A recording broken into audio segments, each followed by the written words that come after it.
Hello everybody, welcome to another Rise of Kingdoms video. This is Dragothian here, and today I'm going to bring you an updated expedition guide. We've got a new patch coming out that is going to expand this expedition, and on top of that we've got a brand shiny new legendary commander, Ethelfled, that's going to be able to be purchased inside of the metal store, which is also inside the expedition. So if you open up the little cart there, this is the metal store, and I'm assuming, again we don't know yet, maybe the mysterious sculpture on the top right will be replaced by Ethelfled, or it'll be like the featured commander. So you'll be able to buy it for a certain amount of time and then it goes away and then comes back.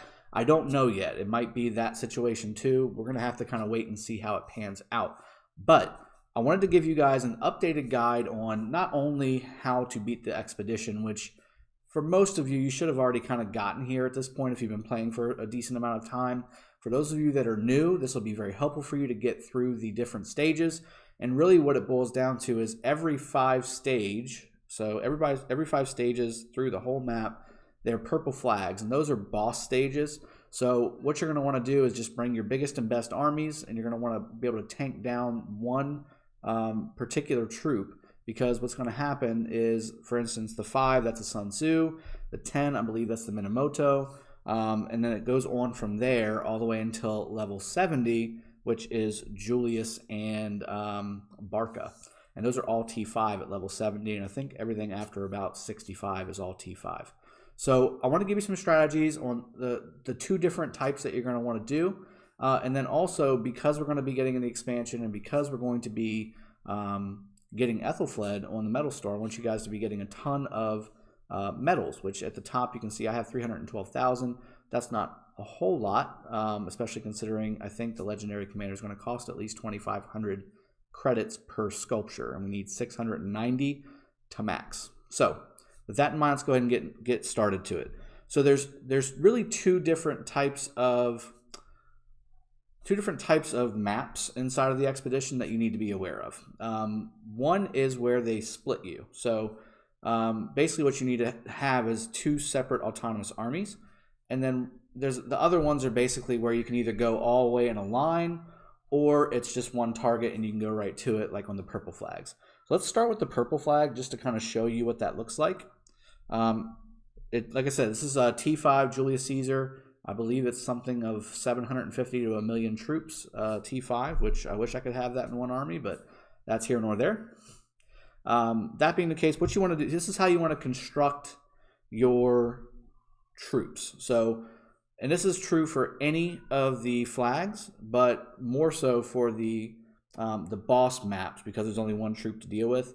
I'll expand on that, how it looks on the other map. I'll do level 69 as well, which is another good one to show you. So you want to have at least 1 troop tank. So you're going to have an infantry style commander setup, preferably Richard and Charles. And again, you want to be able to basically soak as much damage as possible. So your most tanky setup, that can be Richard Charles, Charles Richard, Charles Scipio, Charles Sun Tzu, Charles Yulji. I mean, any type of decent infantry setup will do here. This is the best for it, but you can pair up however, you know, whatever you've got. This will work for you. So we're going to have that as our first slot. And I also like to kind of hit the preview button at the top right, because it shows me where the different spots are. So there's a spot over there. There's a spot over here. There's 3 spots down here. And there's, like I said, there's one up in here. I actually want to remove this one and just use the preview, because I want to have my infantry up front.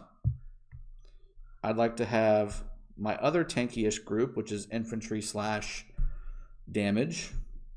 And then I want to have my fast, speedy stuff in the back.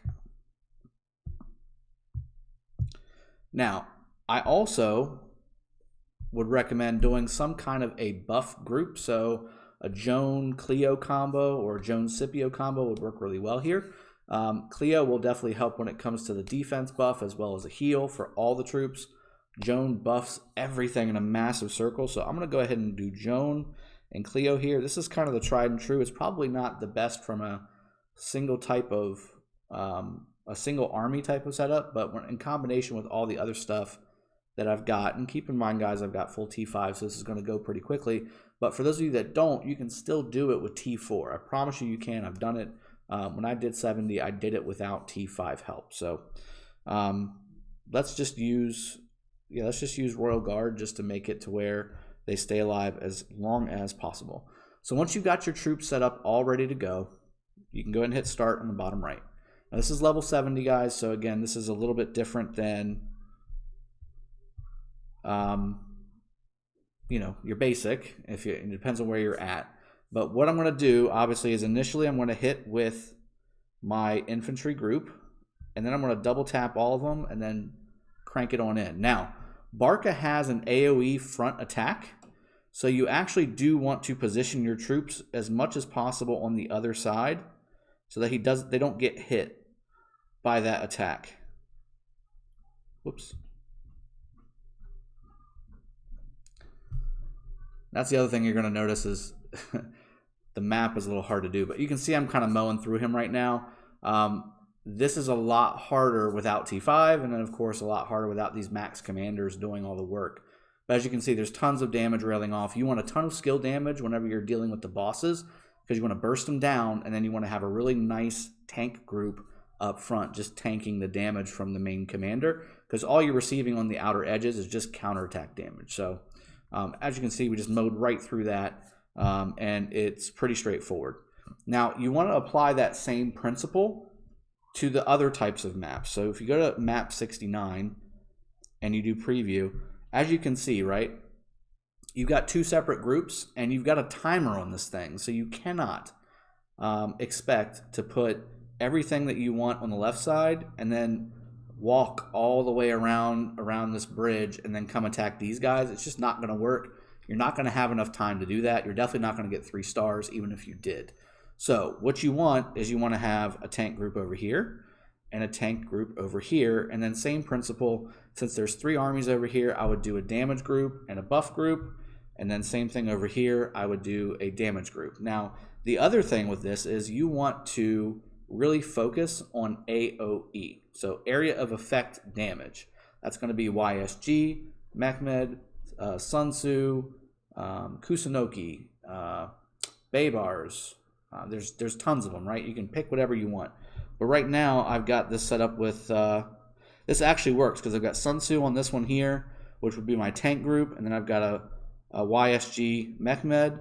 I would prefer YSG to be on the left side, and you can change that, but again, I'm going to mow through this stuff so quickly you probably don't even need to do that, but you got the idea. You want a tank on each side, you want a damage dealer on each side, and really, you probably don't need the buff group on the left side, just 2 AoE damagers, like a Sun Tzu and a Babers-led group. That would work just fine. So let's go ahead and get this thing started too, and I'll show you how this works. Again, because of how the tank stuff works, you want to have the tanks go in first, take all the damage, and you want to also grab both groups on the right side as well.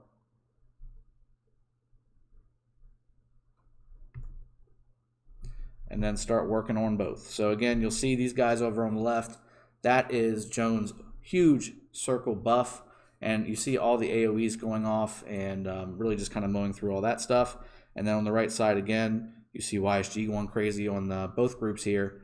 And yeah, let's just focus down on one really. I think that's probably the best way to go about this. Now just be careful when you lose or when you kill something, right? You see on the left side how it stopped attacking. You need to make sure you're re-attacking everything, so that you're not wasting time.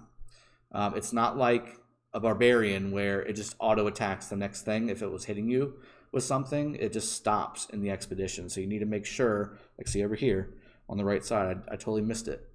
You can kind of see how this is working out. So these guys are going to mow through these 2, obviously, because YSG is super powerful alongside of Sun Tzu. So those guys are done.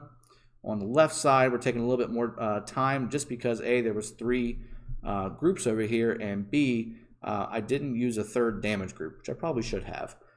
Didn't need to really have the buff group be this group. I would have probably more likely just used a 3rd AoE damager, like again a Baybars with Kusunoki or something like that. You just need damage, tons of damage, and really just using what you've got on the field, whatever you're going to be using to fight PvP wise, generally will work just fine.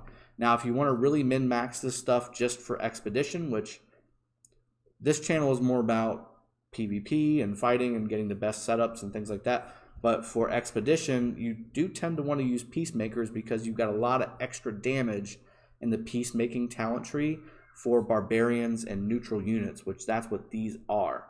So your Boudikas, your Double C's, your Belisarius, your Markswoman will work. I mean, there's a couple other ones that I'm just kind of brain farting on, but Lohar would also work. So any type of Peacemaker will do really well in this situation because of the peacemaking talent tree if you've got it spec'd over into the damage part of it, which is on the left side of it. Now, that's kind of the two different parts. And again, some good combinations for your tank group are going to be your Richard Charles Richard, any type of infantry. The Sun Tzu Barca group that I've got is really good. Sun Tzu Scipio is really, really good if you don't have any legendaries. Yulji Scipio or Yulji Sun Tzu both work really well too for your tank group, although you're not as tanky, you're more offensive based with those two epic commanders. And then again, you just want to surround that tank with as much damage as you can and as much AoE damage as you can get. So I hope this was helpful. Again, I wanted to just put this together really quickly because I know that we've got a lot of expansions coming out for the Expedition, and for those of you that either haven't started it yet or are kind of meandering through it and trying to figure out how to best do it, this is really the way to do it as far as just kind of going through the different steps. Some tips at the end of this video that I really would recommend: make sure that if you have the army expansion buffs that you can use them. So 25% or 50%, whichever one you're comfortable burning on an Expedition, I would recommend doing it. So that will give you more troops inside of your army, which will make your troops damage higher and make them last longer on the map. Also, any type of attack or defense buff will work great here. So the 12-hour 5% ones work really well. Also, if you've got a nice kingdom, they can also give you a nice buff like the Duke, Justice, General will work really well here as well. Any of those will also work inside of the Expedition and will help you inside. So all those buffs kind of stack up, and I would also recommend getting a rune of some kind. The rune of wind is really good with the movement speed and attack. Rune of fire is perfect with attack and defense buffs. Those are all really good against anything really, but work really well to boost your chances to complete the Expedition in an expeditious way. So I hope this was helpful. Again, this is Dragothian. If you haven't done it already, please like and subscribe, and I will see you guys next time. Looking forward to bringing you guys some more videos over the next week, and then this weekend we're going to have some massive wars to be showing off as well. So look forward to bringing that to you too. So stay tuned. I will see y'all next time, and cheers. Have a good one. Take care.